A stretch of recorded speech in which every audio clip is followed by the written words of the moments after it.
Technology, you know it. Hopefully kind of added a little different connection, put it in a different context. But now I'm going to shift to the implications of all this technology. This is a space that I think technologists don't spend enough time understanding. And I think it's worth for you to really understand some of the really core things that are driving now through the world. We're going to shift a little bit here to different trends. The millennial generation, actually, let's just do this. The millennial generation, define it, is essentially anybody in their 20s or teens right now. And everybody kind of defines this a little differently. It does work across countries. It also works in Europe. It works in different parts of the world. I'll mention that in a minute here. But essentially, it's roughly a cohort of young people that's roughly 31, 32-ish now, the front left. It debates on when it starts. And it's essentially 13 or so now, age 13. Again, it debates a little bit. But think of it as teens and people in their 20s. Now, in the United States, and actually this is globally too, but I'll just use the numbers here. So this is essentially an age pyramid. Demographically, people use it. Demographic people use it all the time. The young people at the bottom there, that's the age. The youngest ages, the oldest ages at the top. They called it a pyramid in the old days because you had a lot more babies, and ultimately you'd have one old guy or old woman at the top, the wise old woman, and everybody died off in good order, except this is how until the baby boomers essentially came along, because they're not going away. So, and including, I'm a baby boomer, so I can actually say that. But anyhow, it's not really a pyramid anymore. Now, this is the American population projected to 2015. And there's a lot of debate on how we're going to deal with an aging population and all that. And this is happening in Europe. It's happening in China. It's happening all over. How do we deal with this phenomena of better health, better medical? Everything's kind of distorting this what used to be this pyramid. So anyhow, that's an issue I don't want to talk about. What I do want to focus on is this crew right there. The millennial generation is bigger than the baby boom. This is clear in Europe. It's all over the place. This next generation is bigger, and they are as influential, and it will probably be more transformational, I would argue, than make a bigger impact on the world than essentially the baby boom generation did. It's a very interesting generation. And in 2015, they'll all be adults. They will be the bulk of the economy. They will be the bulk of your consumers. They will be the folks that you have to understand. And whether you're employing them or whether you're selling to them, any business has to wrap their head on these folks. Now, you think, well, okay, I was a young person. I know what that's like. No. Every generation, very different personality. This is just an example of if you took the cultural vibe of the Generation X, which is the smaller generation between the boomers and the millennials. This is a cover story in Time in the 80s. You can even see Gorbachev there for those who are close enough there at the very top. Anyhow, that's a Generation X. It was a very kind of individualistic generation. They were very detached from kind of society. They didn't get involved in politics and things like that. They wore a lot of black. For those of you that, I'm sure there's a lot of Gen Xers here. But if you take it now that this is a few years ago, Newsweek, the millennials, very different personality. They're boys, girls, they're always hanging on each other, they're very colorful. They can't do anything without a total swarm, you know. Anyone who has kids at this age, it's just crazy to watch them. They go in packs of 10, 20 people. Very different personality than just the generation right before them. So the thing is, you got to wrap your head on who are these people like. Now, we can do a whole talk on this, and I'm not going to do that, but I think it's worth pointing out some really interesting things. It is the most diverse generation in American history ever. 40% of them are from other different races. They do not see racial differences. They absolutely don't. They don't see that distinction. They're an extremely tolerant generation.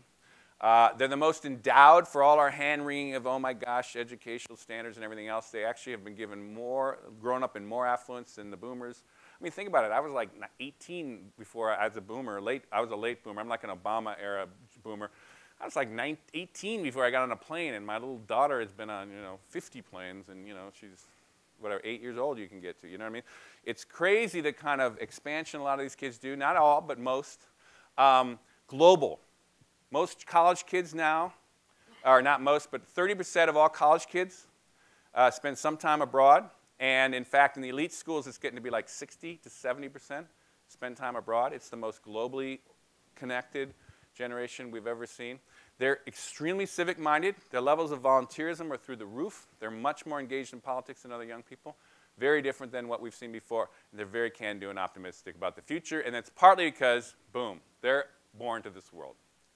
Now, before you start thinking, okay, we're just talking about America here, Oh, actually, no. Let's just shift one thing here. The other thing about this diversification you got to see in America that I will shift globally here, too, to kind of give a sense of how this is happening all over.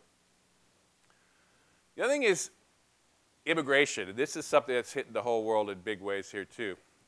This is essentially the Hispanic kind of growth of the Hispanics in the United States. If you take the big swing, which I'm trying to do in this talk, 2050, this goes from 1980 to 2050. That's the growth of the American population in general in blue, and that's the growth, boom, there of the Hispanic population. 30% of all Americans will be Hispanic or Hispanic origin in the turn of the century. It's a big percentage. Now you start going, wow, that's interesting. Well, how does that work? And there's a lot of anxiety around this, and there's a lot, and Europe has the same kind of anxieties around this kind of immigration.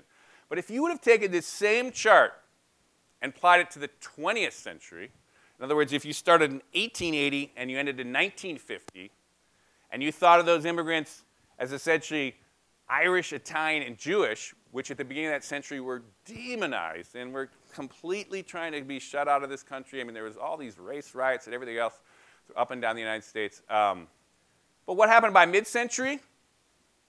John F. Kennedy is the president, or running for president. Frank Sinatra is the heartthrob of entertainment in Italian. And essentially, Jack Benny is the comedian of the time, which is Jewish. Totally integrated, totally became American. Very, very kind of interesting integration, which we don't think of twice now. We think, oh, that's just natural. Same idea to think, wrap your head around what's happening in this country. Also, I think foreigners don't really fully appreciate this, but if you look at all race differences here in the United States, this is in 1960. This is the percentage of essentially minorities, or essentially different races, raising till today. And since it's a percentage, the percentage of whites comes down. So this is the America right there that elected a Barack Obama. People thought, wow, how are you going to elect a black guy? But in fact, look at it. It's a melding country. And if you take that out with census data, in fact, they're thinking this is going to be earlier. They hit in basically 2050. Some people think it's going to hit as early as 2040. That peak tip right there is California. That's California right today. So it's not that bizarre, but it is different than a lot of parts of the country. Anyhow, that's what's happening in this country.